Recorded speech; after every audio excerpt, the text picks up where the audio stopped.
Israel के Gaza पट्टी पर धावा बोलने के बाद गाजा में अब तक 2200 से ज़्यादा लोगों की मौत हो चुकी है।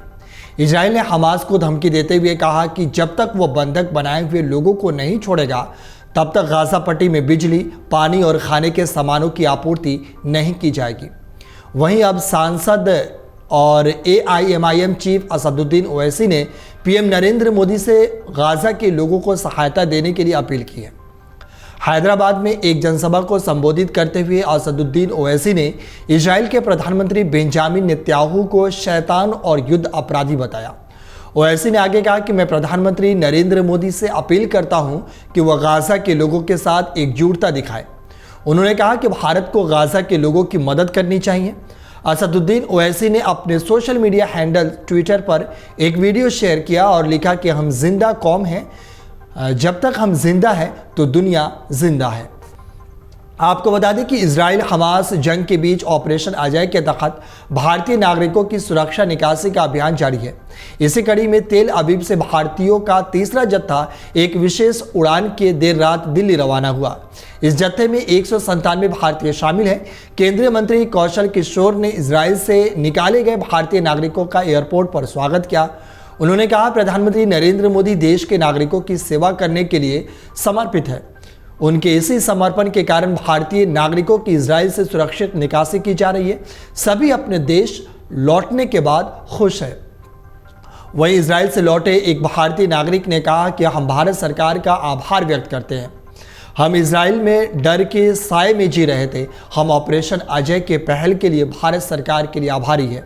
इजराइल से लौटी भारतीय नागरिक प्रीति शर्मा ने ऑपरेशन अजय पहल के लिए विदेश मंत्री S जयशंकर का शुक्रिया अदा किया।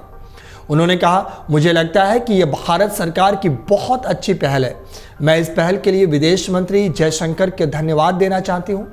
मुझे लगता है कि भारत उन देशों में से एक है जिन्होंने इजराइल से अपने नागरिकों को निकालने के लिए सबसे पहले अभियान शुरू किया।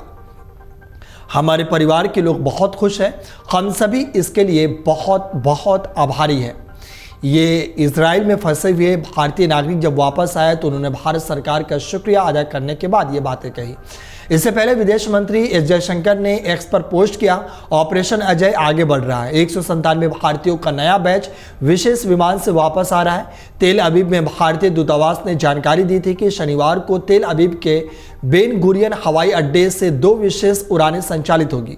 पहली उड़ान स्थानीय समयानुसार शाम करीब 5:40 पर रवाना होगी, जिसमें 197 यात्री सवार है। दूसरा विमान स्थानीय समयानुसार रात 11 बजे उड़ान भरने को तैयार है और तीसरा 330 यात्री सवार हो सकते हैं। यह उड़ान रविवार तड़के भारत पहुंचे। ये दोनों उड़ानें एयर इंडिया और स्पाइस जेट की है। इजराइल हमास संघर्ष के बीच शनिवार देर रात 274 भारतीय नागरिकों को लेकर विशेष उड़ान नई दिल्ली के लिए रवाना हुई थी। इजराइल से भारतीयों की निकासी के लिए शुरू किए गए ऑपरेशन अजय के तहत ये चौथी उड़ान है। बता दें कि शनिवार सुबह इजराइल से 235 भारतीयों का दूसरा जत्था दिल्ली एयरपोर्ट पहुंचा था, जबकि पहली उड़ान से 212 भारतीय लौटे थे। इस तरह अब तक इजराइल से 644 भारतीय वापस आ चुके हैं। केंद्र सरकार ने इजराइल और हमास के बीच जारी जंग के बाद विदेश लौटने के इच्छुक लोगों के लिए ऑपरेशन अजय शुरू किया था, जिसमें कई लोग वापस आ गए हैं और सभी भारत सरकार का शुक्रिया अदा कर रहे हैं। अमर उजाला अब आपके टीवी पर भी। अपने स्मार्ट टीवी पर YouTube पर सर्च करें अमर उजाला, चैनल सब्सक्राइब करें और देखें ताज़ा खबरें, वो भी HD क्वालिटी में। और हाँ, बेल आइकन दबाना ना भूलें ताकि हर खबर हो आपके घर। अमर उजाला, निष्पक्ष, निर्भीक, निरंतर।